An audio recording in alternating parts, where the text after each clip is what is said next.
محترم بزرگوں، دینی اور اسلامی بھائیوں، عزیز بچوں اور پردہ نشین ماؤں اور بہنوں، پچھلے جمعہ کے خطبے میں تعویذ سے متعلق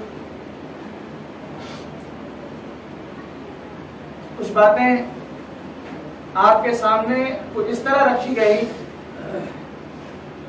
کہ تعویذ کی تعریف کیا ہے، تعویذ کسے کہا جاتا ہے، تعویذ کے اندر کون کون سی چیزیں شامل ہیں، اور اسی طرح علماء کرام نے اور اللہ کے رسول صلی اللہ علیہ وسلم کی احادیث نے ہمیں تعویذ کے سلسلے میں کس طرح کی باتیں بتلائی ہیں۔ آپ کے سامنے اللہ کے رسول کی حدیث بھی پیش کی گئی تھی کہ اللہ کے رسول صلی اللہ علیہ وسلم نے فرمایا کہ جو بھی تعویذ لٹکائے اللہ رب العالمین اس کی مراد پوری نہ کرے۔ یہ تمام ساری باتیں آپ کے سامنے ذکر کی گئی تھی اور یہ بتلایا گیا تھا کہ جو بھی قرآن کے علاوہ تعویذات ہیں، ایسی تعویذیں ہیں جنہیں قرآن سے تیار نہیں کیا گیا بلکہ غیر قرآنی چیزوں کے ذریعے تیار کیا گیا ہے، تو ایسی تعویذوں کا حکم شرک اکبر کے ضمن میں آتا ہے۔ شرک اکبر میں وہ چیزیں داخل ہیں، وجہ بھی آپ کے سامنے ذکر کی گئی تھی، کیونکہ وہ چیزیں جن کا تعلق اللہ رب العالمین سے ہونا چاہیے، وہ توکل جو اللہ رب العالمین پر، وہ اعتماد جو اللہ رب العالمین پر، وہ بھروسہ جو اللہ رب العالمین پر، اور وہ امید جو اللہ رب العالمین سے ہونی چاہیے، وہ تمام ساری چیزیں ان تعویذوں سے ہو جاتی ہیں لوگوں کو، جو تعویذیں لوگ اپنے گھروں میں، اپنے مکانوں میں لٹکاتے ہیں۔ آج انشاءاللہ العزیز آپ کے سامنے وہ تعویذ جو قرآن کے ذریعے تیار کی جاتی ہے اس کا حکم کیا ہے، اس سلسلے میں آپ کے سامنے کچھ باتیں عرض کرنے کی کوشش کی جائے گی۔ اللہ تعالیٰ سے دعا کرتے ہیں کہ اللہ تعالیٰ مجھے اور آپ کو صحیح طور پر قرآن و سنت کی تعلیمات پر صحیح طور پر عمل کرنے والا بنائے، کیونکہ یہی راہ نجات اور یہی فلاح و بہبود کا ضامن اور اس کا گارنٹر ہے۔ سب سے پہلے قرآن کریم کے ذریعے تعویذ جو تیار کی جاتی ہے اس کے سلسلے میں صحابہ اکرام، علماء اعظام جو محققین علماء ہیں، جن کے سلسلے میں لوگوں کو یہ اعتماد حاصل ہے کہ شریعت میں ان کی باتیں یا ان کے ذریعے جو فتاوے دیے جاتے ہیں وہ شریعت کا حصہ ہوا کرتے ہیں، کیونکہ یہ علماء اکرام شریعت کے اندر جو بھی فتاوے دیتے ہیں شرعی معاملات میں قرآن و حدیث کی دلیلوں کی بنیاد پر دیتے ہیں۔ قرآن و حدیث سے جو باتیں ہمیں معلوم ہوتی ہیں ان بنیادوں پر اللہ کے رسول صلی اللہ علیہ وسلم کے صحابہ اکرام اور ان کے تابعین، تبع تابعین، علماء اکرام ہم تک باتیں پہنچاتے ہیں۔ تو ان تمام علماء اکرام کا فیصلہ ہے کہ چاہے تعویذ قرآنی ہو یا غیر قرآنی، تمام کی تمام تعویذیں حرام ہیں۔ اس کی وجہ بتلائی کیونکہ اللہ کے رسول صلی اللہ علیہ وسلم کی جو بھی حدیثیں ہم تک پہنچی ہیں تعویذ کے سلسلے میں یا اس کے لٹکانے کے حکم کے سلسلے میں، اس میں عموم پایا جاتا ہے۔ عموم مطلب اللہ کے رسول صلی اللہ علیہ وسلم نے کامنلی کہہ دیا کہ یہ تعویذ پہننا حرام ہے، یہ نہیں کہا کہ قرآن کی تعویذ لٹکانا جائز ہے اور غیر قرآنی تعویذ لٹکانا حرام ہے۔ اس طرح اللہ کے رسول صلی اللہ علیہ وسلم نے فرق نہیں کیا ہے، لہذا جب قرآن کے اندر کامنلی، حدیث کے اندر کامنلی اللہ کے رسول صلی اللہ علیہ وسلم کے تابعین اور صحابہ کرام نے کامن سمجھا ہے کہ تعویذ چاہے قرآن کا ہو یا غیر قرآن کا، تمام کی تمام تعویذیں حرام ہیں، تمام کی تمام تعویذیں لٹکانا اللہ رب العالمین کے توکل کے خلاف ہے، تمام کی تمام تعویذیں لٹکانا اللہ رب العالمین کی شریعت اور اللہ رب العالمین کی روح، اللہ رب العالمین نے شریعت کے ذریعے ہم تک جو روح پہنچائی ہے، جو اسلامی تعلیمات کی روح ہم تک پہنچائی ہے، اس کے خلاف ہے۔ لہذا ہم سبوں کی بنیادی ذمہ داری ہے کہ تعویذ کا کھنڈن کریں اور پورنتہ کھنڈن کریں، کسی بھی طرح کا اس میں دخول نہ ہونے پائے تعویذ کا، کہ ہم شفا حاصل کریں، برکتیں حاصل کریں اور مصیبتوں کو اپنے دور کریں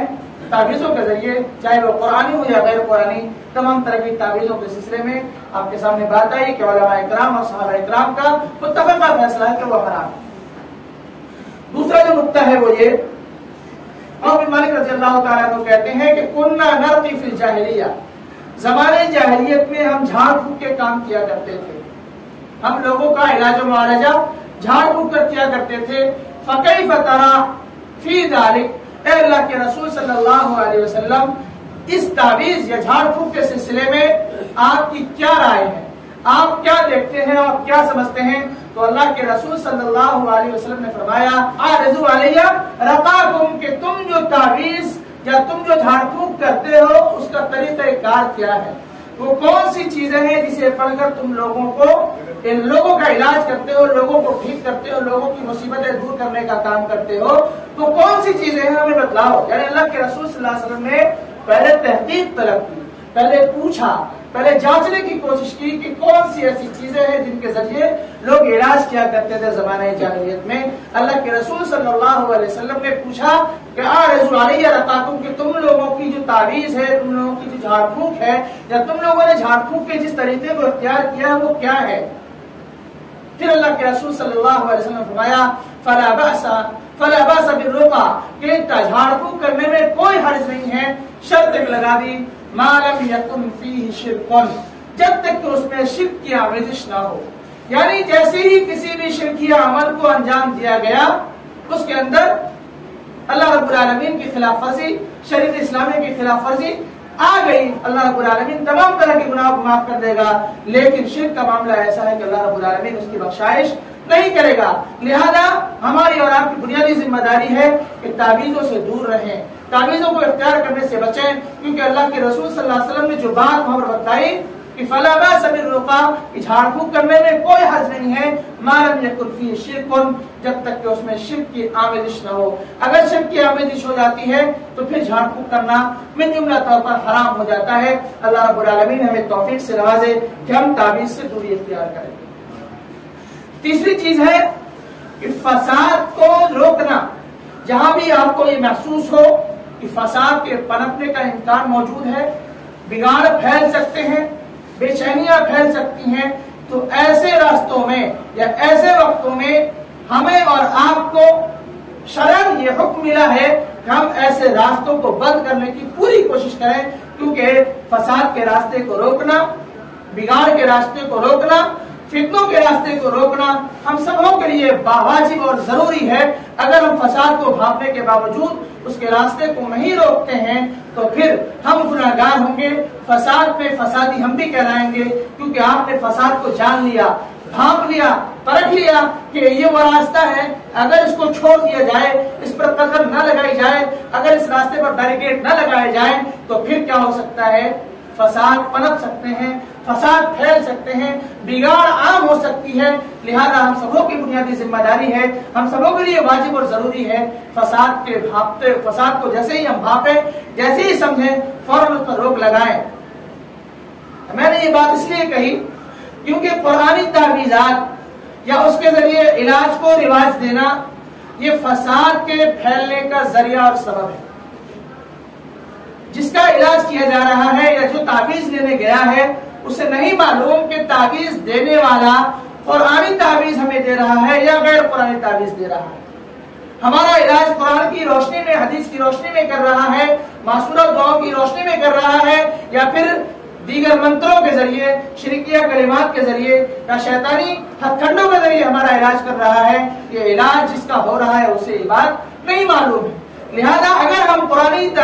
تعویذ کو رواج دیتے ہیں، قرآنی تعویذ کے ذریعے علاج کرنے کو جائز قرار دیتے ہیں، تو پھر ایسی صورت میں ان لوگوں کو موقع ملے گا، ان لوگوں کو ایک خوراک ملے گی، ان لوگوں کو غذا ملے گی اپنے کاروبار کو بڑھاوا دینے کی، جو لوگ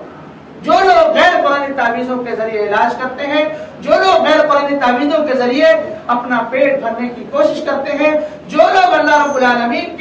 کے ساتھ شرک ٹھہرانے کو جائز قرار دیتے ہیں، جو لوگ اللہ رب العالمین کے توکل کو ڈاؤٹ فل بناتے ہیں، اللہ رب العالمین پر توکل کرنے، اللہ رب العالمین پر بھروسہ کرنے، اللہ رب العالمین پر اعتماد کرنے کے سلسلے میں لوگوں کو شک میں ڈالتے ہیں، لوگوں کو یہ کہتے ہیں کہ تمہاری بات ڈائریکٹ اللہ تک نہیں پہنچے گی، تمہاری بات ہمارے ذریعے پہنچے گی، ہمارے وسیلے سے پہنچے گی۔ اللہ رب العالمین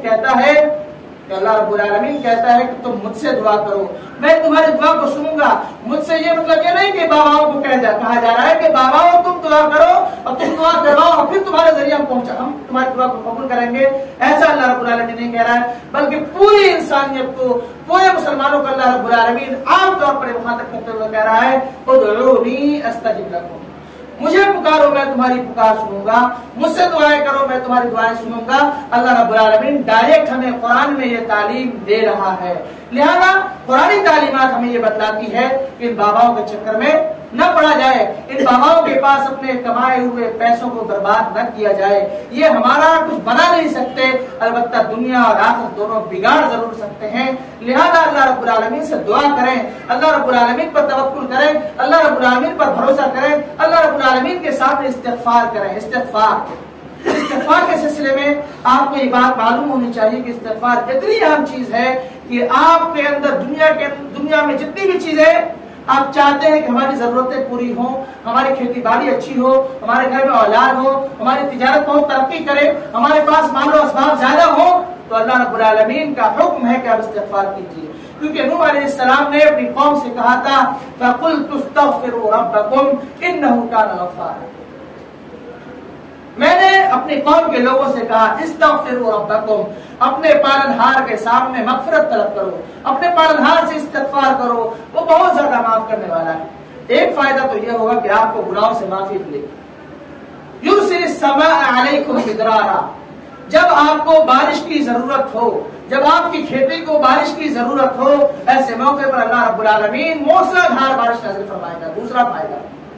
وَيُمْدِدْكُمْ بِأَمْوَالٍ وَبَنِينَ، آپ کے مال و اولاد میں اللہ رب العالمین اضافہ فرمائے گا، مال بھی ملے گا، اولاد بھی ملے گی، یہ چار فائدے آپ کو ملے۔ اور اللہ رب العالمین نے فرمایا بِأَمْوَالٍ وَبَنِينَ وَيَجْعَلْ لَكُمْ جَنَّاتٍ وَيَجْعَلْ لَكُمْ أَنْهَارًا، اللہ رب العالمین تمہارے لیے باغات تیار کرے گا، تمہارے لیے نہریں جاری کرے گا۔ یعنی اللہ رب العالمین ہماری دنیا بھی بنائے گا، ہماری آخرت بھی بنائے گا، صرف استغفار کے نتیجے میں۔ یہی وجہ ہے کہ اللہ کے رسول صلی اللہ علیہ وسلم لگ بھگ 100 سے زیادہ مرتبہ استغفار روزانہ کیا کرتے تھے، اور اپنے صحابہ اکرام کو اس بات کی تلقین کرتے تھے کہ استغفار کثرت سے پڑھا کرو۔ امام احمد بن حنبل رحمہ اللہ کے زمانے کا ایک واقعہ ہے، وہ کہتے ہیں کہ ایک نانبائی ہوا کرتا تھا، روٹی بنانے والا ہوا کرتا تھا، وہ روٹی بناتا تھا اور استغفار پڑھتا رہتا تھا، اس کا معمول بنا ہوا تھا، اس کی عادت بنی ہوئی تھی کہ اس کی زبان سے ہمیشہ استغفار جاری و ساری ہو۔ ایک بار امام احمد بن حنبل رحمہ اللہ ان کی دکان پر پہنچے اور پوچھا کہ تم جو استغفار پڑھتے ہو اس کا کیا فائدہ ہے؟ تو انہوں نے کہا کہ استغفار پڑھنے کا مجھے اتنا فائدہ ملا کہ دنیا کے اندر اللہ رب العالمین نے جتنی بھی ضرورتیں ہماری ہو سکتی ہیں تمام ضرورتیں ہماری پوری کر دی، جتنی خواہشات ہم کر سکتے تھے ہماری اللہ رب العالمین نے تمام خواہشیں پوری کر دی، جتنی بھی چیزیں ہماری آرزو کے تعلق سے ہو سکتی ہیں، ہماری تمناؤں سے منحق ہو سکتی ہے، اللہ رب العالمین نے ان تمام چیزوں کو پورا کر دیا۔